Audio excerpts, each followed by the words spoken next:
Sometimes the biggest moments in history, the ones that change everything, don't start with some huge explosion. They start with something much quieter, like a piece of paper, a simple tax.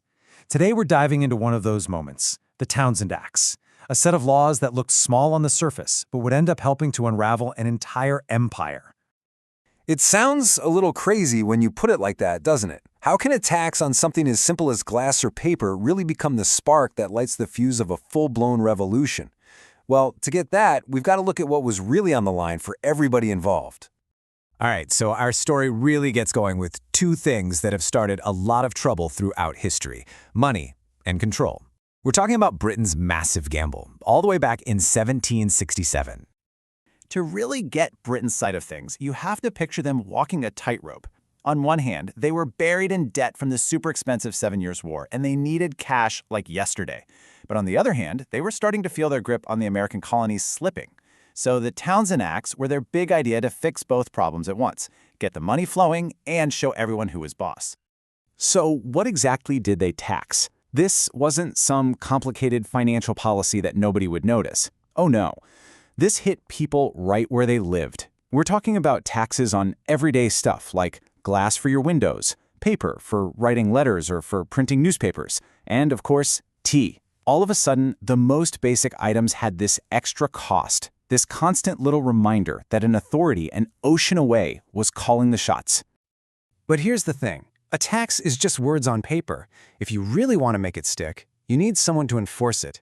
And this is where the story takes a much darker, much more personal turn. And we're not talking about a couple of tax collectors knocking on doors. Nope. Britain sent in the army, uniformed, armed soldiers, the Redcoats, marching and patrolling through the streets of Boston. Their job was crystal clear: shut down any protests and make absolutely sure those taxes got paid.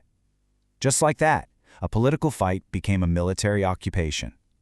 And the result was, well, exactly what you'd expect. I mean, just imagine foreign soldiers on your street corners, a constant physical reminder of a power you think is totally unjust. The whole mood in Boston just became electric with tension. Anger wasn't just some idea anymore. It was a daily, face-to-face thing, just simmering on every single street. So what did the colonists do? Did they just grumble and pay up? Not a chance. They pushed back, hard. And out of that defiance, the big ideas that would eventually fuel a revolution really started to take shape. Let's listen to one of those voices, a lawyer you've probably heard of named John Adams. And he wasn't just a little annoyed, he was furious. He saw these acts as a direct assault on their rights, their most basic freedoms. Just listen to the pure frustration in his words. We have no property, we have no liberty. For Adams, the logic was simple and terrifying. If some government thousands of miles away can take your money by taxing your property without you having any say in it, do you even really own that property? And if you don't have control over your own property, what kind of liberty do you really have? And John Adams was definitely not alone in this. His cousin Samuel Adams, who was an absolute genius at political organizing, put the whole argument in even clearer, more powerful terms. The people alone have an incontestable right. This one line cuts right to the heart of the whole American argument. See, it was never really about the price of tea. It was about rights. Samuel Adams is basically saying that the ultimate power, the right to govern, the right to tax, comes from the people themselves, not from a king, not from a parliament on the other side of the world. So you've got the taxes, you've got soldiers, you've got these incredible voices of defiance. All of these things are now swirling together, and the whole situation is just becoming a powder keg. They were speeding towards a point of no return. This really says it all, doesn't it? That bond between Great Britain and its colonies was just shredding apart. The trust was completely gone.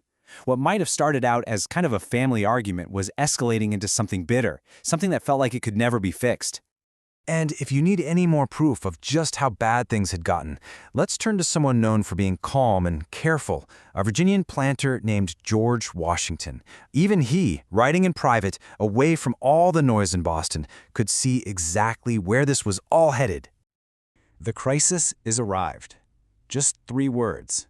It doesn't have the fire of John Adams or the philosophical punch of Samuel Adams. It's just a calm, almost chilling statement of fact from the man who would become a general. The time for talking was pretty much over. The crisis was here. And that leads us right back to the big question. The colonists had tried everything. They argued, they wrote pamphlets, they protested, but the taxes were still there, and so were the soldiers. So the final haunting question this whole episode leaves us with is this: what happens next when words are no longer enough?